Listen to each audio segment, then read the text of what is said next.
Ezihamba phambili indaba namuhla Isilo sinxusa ukuba kugcinwe amasiko senyukile isibalo sabashone engozini nomgwaqo Empangeni kanti uzikalala ubhonge emswaneni ngabe ANC ababulewe eNanda. Lezi ke izindaba ze1KZNTV ifundelwa samkeliswa ngqulunga ikubingelele mbukeli. Isilo samabandla onke umisizulu kazwe lithini usanxuseke isizwe Samazulu ukuba sibambelele kumasiko nemikhosi yaso ngoba ke ingebaluleke kakhulu kwaziseke ingekukhongozela izibusiso. Isilo sisho kanjena ke sikhuluma emkhosini omhlanga obubanjelwe esigodleni enyokeni kwaNongoma enyakatho nelikaMthaniya nokulapho ke Sifunga sagomela ukuthi ke sizolisana nokuhlukunyezwa kwabesibhuda nezingane. Bezihlobo ezizinhle kanjeni imbali zezwe sesisho phela ke intombi nto amatshitshitshi abehambela umkhosi womhlanga omkhulukazi obusesigodleni kenyokeni kwaNongoma ngempela sonto nakuba ke isibanga sebekade bewuhambele besikalelekile ngenxa yokuthobela imigomo yokunqanda ukusabalala kokhuvethe. Lo mkhosi kongokuqala ke ngqa usingathe enyokeni ngaphansi kobuholi besile sishaceke umisuzulu kazwe lithini. Inkosi ke yamaZulu inxusa ukuba ke isizwe sibambelele kokungokwaso. Nina besilo imicimbi efana na umkhosi wokweshwama, umkhosi womhlanga, umkhosi kaNomkhulwane nayo yonke eminye ephathelene nemkhuleko yethu yesintu kumele sibambelele kakhulu kuyo namhlanje kunayizolo ngenxa yeyingqinamba esibhekene nazo emhlabeni ekutheni sime singalahli ithemba lasimi khona sibambelele kakhulu kwesikholela kukho okumthandazo wasezulwini namakhosi asalala namadlozi akithi ogogo nokhokho omkhulu. Isilo ke sigcizelele nokuthi sizimisela ukuhamba ezinyathelweni zakamdlokombane osanda nakwebuza. Njengenkosi yenu entsha nina besilo ngimisele ukuhamba nokubamba futhi la kade kubambe khona ubaba ongizalayo okade ebambisene kahle kanye nani nokunikeza futhi nina besilo nokunikeza futhi amakhosi oselwa amaduna ami ithemba ukuthi lokhu kwakushiwo ingwenyama ukuthi izwe lakwaZulu kalindawo nami ngiyakusho njengamanje nina besilo.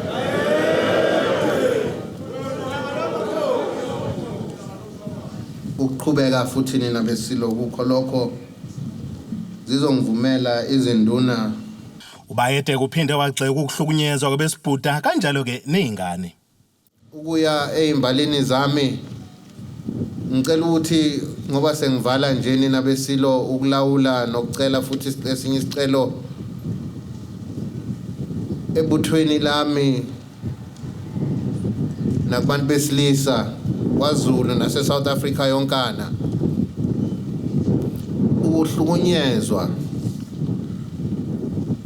kwabantu besifazane nezingane mina misuzulu kangizwani nakho kungenye nina besilo yezinto ngoba ngilapha nje sihlalweni sokhokho engizolwa nayo kuze kube kusekugcineni. Kulo mkhosi wakulonyaka bewuhambisana ke nokubungaza iminyaka engama37 isile sibuzile kanjalo noNdlunkulu osanda nakukhothama umntana enkosi kwaDlamini abayihambile bobabili kanye nentombi zomhlanga ukuvuselela lo mkhosi. Ezindabeni ze1KZNTV nginguphilani kaMzimba uyidelele bafokazana kaCebekhulu ngisesigodlweni enyokeni kwaNongoma. Umnyango wezokuthutha kwaZulu-Natal usuqalile ukuphenyo ngembangela yengozi inyantisi igazi yenzeka izolo kusihlwa emgwaqweni onguthela wakayeko N2 eCanefields ngaseempangeni enyakatho yeKwaZulu-Natal. Ngokusho kokhulumela umnyango wezokuthutha kulesi sifundazwe kwanele enqalane bayishagalolunye abantu abashonile kule ngozi abandakanyeke itekisi nemoto eliveni eshiyeka abantu abali13 belimele kabi. Iyo ke le ndawo lembukelo ibonayo yasehlakalo okuye kwenzeka khona ingozi izolo kusihlwa ngathi kunqubuzana amahlanze imoto yohlobo leSiyong kanye ke nayo itekisi ebisuka emngcwabeni kaNongoma ilibangise eThekwini. Bokuzithuba ke zokubumbana kwehora ke lesithupha ntambama ngenkathi ke yenzeka lengozi. Bayishagalombili kabantu abashonile kule ngozi kanti sithe masivuka ke namuhla ekseni sezwa ukuthi omunye ke kwabali-10 ke nantathu abebelimalile baphuthunyiswa esibhedlela saseNgwelezane uye wadlula ke emhlabeni namuhla ekseni nokwenza ke isibalo sabashonile kule ngozi safinyelela kwabayisishiyagalolunye kanti bonke ke abathathu abebekade bekule moto ohlobo lesiYong kubika ukuthi bona ke bashona ujuqu kuyona le ndawo yesehlakalo. Umnyango wezokuthutha kusona ke isifundazwe saKwaZulu Natali uyiqinisekisile ke lezi indaba zokudlula kwalaba emhlabeni. Unoshunkonyelo sejube ithimba labaphenyi okumanje likhona lapha endaweni esigameko elibayela namaphoyisa kwa-SAPS kwa-RTI Collision Unit kanjalo nakwa-National Road Traffic Management Corporation. Siyafisa nokho ukudlulisa amazwi enduduzo egameni likahulumeni kuyona yonke imindeni ethe yathinteka. Ngaphezu kwalokho sinxusa bonke abashayeli ukuthi beshayele ngokucophelela bagcina imithetho yomgwaqo. Njengoba sibheke enyangeni ka-October kwinyanga yezokuthutha sizoyiqinisa kakhulu imikhankaso yethu kanjalo nokutshalwa kwamaphoyisa ukuqinisekisa ukuthi isifundazwe sethu sinemigwaqo ephephile. Kumanje ke lo mnyango usuqalise uphenyo. Ezindabeni ze1KZNTV nginguphilani kaMzimba uyideleli wafokazana kaCebekhulu Empangeni. Uhlalo we-ANC KwaZulu Natal usihlezi kalala uthi bazoba ingxenye kamalungiselelo omngcwabo malunga e-ANC angabesifazane abadutshelwa ngempela sonto kade bephuma emhlanganweni wegatsha le-ANC bubanjele esikoleni ubuhle bethu primary school eNanda. Lokhu kuvele ngesikhathi ubuholi besifundazwe kade ke buhambelele imindeni namhlanje ngenhloso yokuhlanganisa amehlo nemindeni eshonelwe.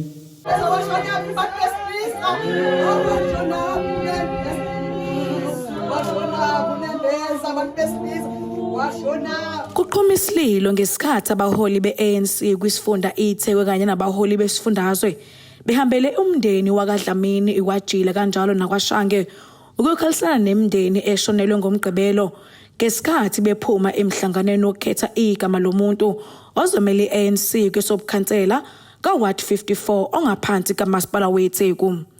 Kuba ukuthi ngomgqibelo kade kuqhubeka uhlelo lokuvotela igama kuqhamuke imoto engaziwa yadubula kwashona amalungu e-ANC ongabesifazane amathathu endaweni yesigameko.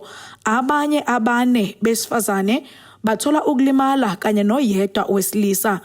Ekhuluma nabezindaba usihlalo we-ANC KwaZulu Natal usihlezi kalala kade beqeda ukuhambela lemndeni yomthathu uthi badumele futhi sibathusile isigameko. Waphinde waqinisekisa ukuthi uphenyo luyenziwa bese ba ukuthi bayabambisana nomndeni ngawo wonke amalungiselelo omngcwabo. It's a desperate situation that we never expected as the ANC. We've conducted more than 95% of wards that are expected to select candidates. And all along, everything has been normal, though in some areas there have been tensions, but those tensions have been within the movement, the confines of the movement. Mostly, what we have seen was the appeals where when members are dissatisfied, will appeal to the provincial list committee. Uzikalala ukuthi ukwenziwa nokuvezwa obala kwamagama abantu abazomela u-ANC ikakhulukazi kwisifunda iThekwini uhlelo olungakaphothulwa uthi kunethimba eligxile ukwenza lolu hlelo wathi kwamanje alikakaphothulwa ukukhetho kwabantu abazomela lenhlangano. Candidates that are selected right now are candidates that represent wards. And therefore, we will be able to unveil them once the process is finalized. And that process is not only dealt with by us. We process everything, but there is also a national list committee. And I must say the two are independent of the provincial and the national leadership, respectively. They are independent. In the province, we've got the provincial list committee led by Comrade Cyril Kaba, who is not a PEC member, and they are working with comrades who are not in the PEC. Ubesephinde veza ukuthi sebekwazile ukuthola izindawo ezinezinkinga wathi la kunombango khona wezepolitiki bazoqinisekisa ukuthi bacela kube khona ukutshalwa kwamaphoyisa ngaso sonke isikhathi. Well, what we are doing so far, because we have been able to manage majority of the wards, we're identifying areas that are hotspots, and those are areas where there are serious contestation within the movement. But also we're identifying hotspots in terms of inter-party conflict. And we would want to ensure that the police are fully briefed. The multi-party committee is in charge so that we will avert such situation and ensure that it doesn't happen again. Where there will be serious campaigning or political activities in areas that are hotspots, we would want police to be more visible and ensure that those gatherings are protected. Ngotebogo Sibisi, wezindaba ze1KZNTV, ngibika ngisenanda.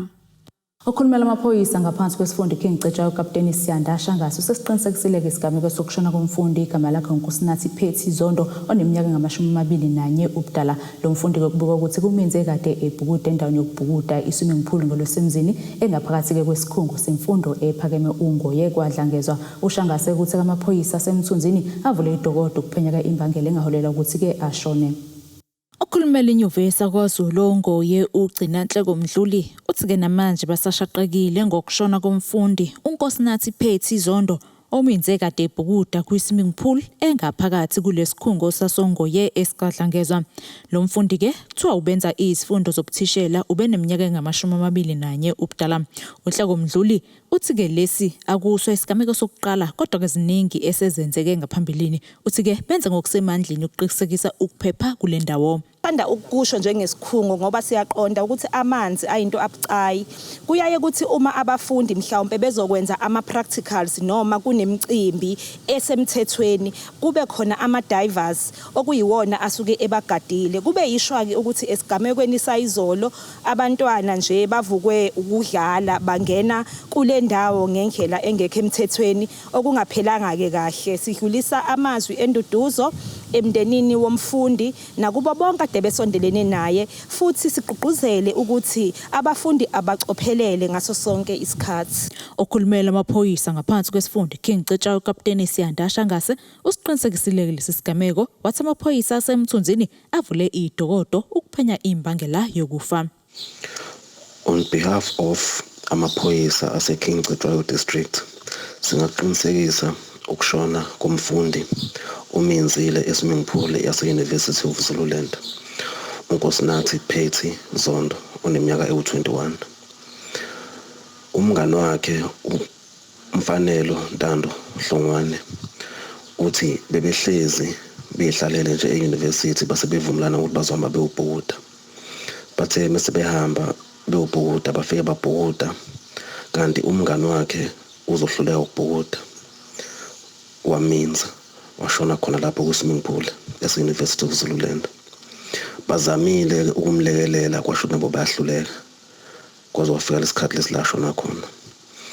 Umbiko ube usotholwa-ke amaphoyisa uphiko lamaphoyisa Empangeni Search and Rescue ukuthi khona i-drowning esiyenzekile e-University of Zululand.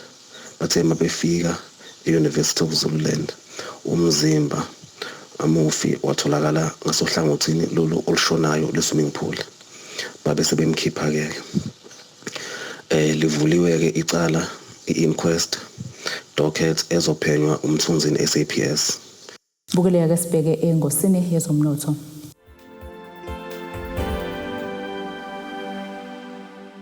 Irandi lu-14.16 maqhathaniswa nedola laseMelika libo 19.56 maqhathaniswa nopondo waseBritain libo 16.59 maqhathaniswa ne-euro yase-Europe. Igolide lona libo $1,789.49 i-ounce kutholo ngahluziwe wona $72.92 umphongolo. Umqeqeshi Kaizer Chiefs Stuart Baxter ukhalengo lebohang manyama egeje penalty kumdlalo abaguqiswe kuwo ngamagoli 2 eqandeni Mamelodi Sundowns. iChiefs ke isayinisa inqwaba abadlali kule season ngenhloso yokuqeda ke isomiso sezindebe kuleli qembu. Amagoli Downs avalelwe ke uGrant Kekana kanye noPeter Shalulile. Bukeleke nasi isimo sezulu esingalindeleka osukwini lakusasa.